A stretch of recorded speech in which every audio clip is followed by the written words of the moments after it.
8 মে'ত টংলাত ষষ্ঠদশ বাৰ্ষিক টংলা আঞ্চলিক বোৱাৰী বিহু সন্মিলনৰ জেং বিহু, একক বিহু নাচ আৰু বিহু নাম প্ৰতিযোগিতাৰ আয়োজন। ওদালগুৰি জিলাৰ টংলাস্থিত ঐতিহ্যমণ্ডিত লোকপ্ৰিয় গোপীনাথ বৰদলৈ স্মৃতি ভৱনৰ বাকৰিত দিনজোৰা বৰ্ণাঢ্য কাৰ্যসূচীৰে অহা 8 মে'ত টংলা আঞ্চলিক বোৱাৰী সন্মিলনে আয়োজন কৰিছে ষষ্ঠদশ বাৰ্ষিক বোৱাৰী বিহু উদযাপন। কাৰ্যসূচী অনুসৰি সেইদিনা পুৱা 9 বজাত বোৱাৰী বিহুৰ পতাকা উত্তোলনেৰে কাৰ্যসূচী শুভাৰম্ভ কৰিব টংলা আঞ্চলিক বোৱাৰী বিহু সন্মিলনীৰ সভানেত্ৰী ৰঞ্জনা শৰ্মা বৰুৱাই। 9:15 বজাত উদযাপন সমিতিৰ সভানেত্ৰী নিবেদিতা ডেকা বৰুৱাই বিহু পতাকা উত্তোলন কৰাৰ পিছতেই 9:30 বজাত মহিলা আৰু কণ কণ ল'ৰা-ছোৱালীৰ খেল-ধেমালি প্ৰতিযোগিতা অনুষ্ঠিত হ'ব। উদযাপন সমিতিৰ কাৰ্যকৰী সভানেত্ৰী ডলি বৰা ডেকাৰ পৰিচালনাত 10:30 বজাত অনুষ্ঠিত হ'ব বয়োজ্যেষ্ঠ মহিলাসকলৰ সম্বৰ্ধনা অনুষ্ঠান। 11 বজাত বোৱাৰী বিহু সন্মিলনৰ উপদেষ্টা অজন্তা চৌধুৰীয়ে মঞ্চ উদ্বোধন কৰিব। একক বিহু নাচ, একক বিহু নাম আৰু জেং বিহু প্ৰতিযোগিতা অনুষ্ঠিত হ'বলগীয়া অনুষ্ঠানত দুপৰীয়া 1:30 বজাত চন্দ্ৰপ্ৰভা দত্ত আৰু ৰঞ্জী শইকীয়া ডেকাৰ দ্বাৰা সম্পাদিত স্মৰণিকা বৰহমথলী শুভ উন্মোচন কৰিব পানৰি সমষ্টিৰ প্ৰাক্তন বিধায়িকা কমলী বসুমতাৰীয়ে। উক্ত অনুষ্ঠানত আমন্ত্ৰিত অতিথিৰূপে আসন অলংকৃত কৰিব BTADৰ মনোনীত পাৰিষদ অৰ্পণা মেধিয়ে। বিয়লি 5:30 বজাত সাংস্কৃতিক সন্ধিয়া উদ্বোধন কৰিব সাংস্কৃতিক বিভাগৰ সভানেত্ৰী বিজুলী বসুমতাৰীয়ে। উদযাপন সমিতিৰ সাধাৰণ সম্পাদিকা ৰশ্মিতা শৰ্মা, সহ সাধাৰণ সম্পাদিকা যত্না ৰাভা, সাংস্কৃতিক বিভাগৰ সম্পাদিকা ৰিপিকা ৰাভা ডেকা আৰু যুটীয়া সহ সম্পাদিকা ববিতা ডেকা আৰু মিতালী বৰা কছাৰীয়ে জানিবলৈ দিয়া মতে, জেং বিহু প্ৰতিযোগিতাত প্ৰথম, দ্বিতীয় আৰু তৃতীয় স্থানপ্ৰাপক দল প্ৰদানক কৰা হ'ব নগদ 5,001 টকা, 3,001 টকা আৰু 1,501 টকা। একক বিহু নাচ, বিহু নাম প্ৰতিযোগিতাতো স্থানপ্ৰাপ্ত প্ৰতিযোগীক প্ৰদান কৰা হ'ব নগদ ধন।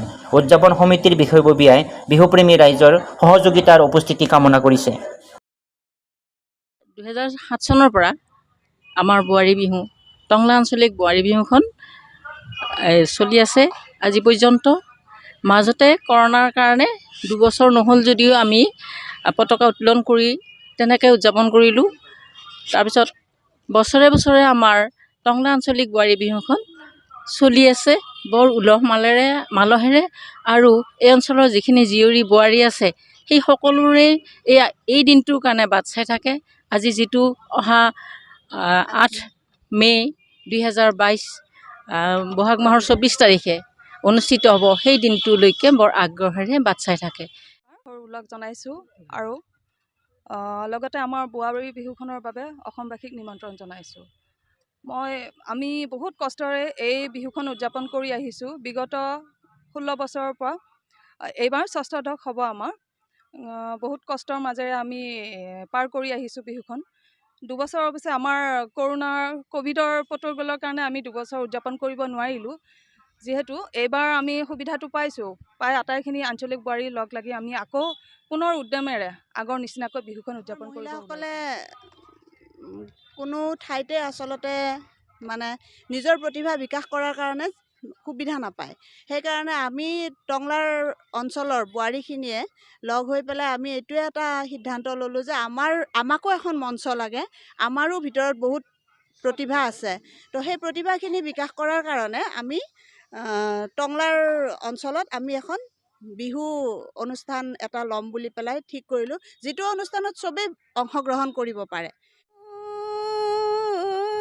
ঐ নাহৰ ফুল ফুলিবৰ ঐ বতৰ, নাহৰ ফুলৰ গোন্ধে পায় ঐ নাচনি ততে নাই ঐ উজতিত ভাঙি যায় যতৰ। অসমবাসীৰ নৱপ্ৰজন্মৰ বোৱাৰীসকলক, আই মাতৃসকলক আহ্বান জনাইছোঁ এই ৰঙালী বিহু ক্ষেত্ৰত। যিহেতু এই ৰঙালী বিহু আমাৰ অসমৰ এটা জাতীয় উৎসৱ, বাপতিসাহোন এই বিহুটো আমাৰ অসমীয়াৰ প্ৰাণে প্ৰাণে হৃদয়ে হৃদয়ে জাগ্ৰত হৈ থাকে। গতিকে আমাৰ এই আজিৰ পৰা 15 বছৰ আগতে আমাৰ টংলাৰ কেইজনীমান উদীয়মান বাইদেউ বা মহিলা লগ হৈ চিন্তা চৰ্চা কৰি আমাৰ এই টংলা আঞ্চলিক বোৱাৰী বিহুখনৰ জন্ম দিছিলে।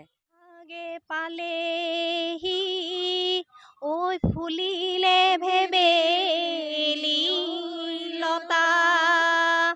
কৈ থাকিলেও ৰকে নপৰে ঐ আমাৰে বিহুটিৰ কথা ৰৈ ৰৈ ৰতি মইনামতি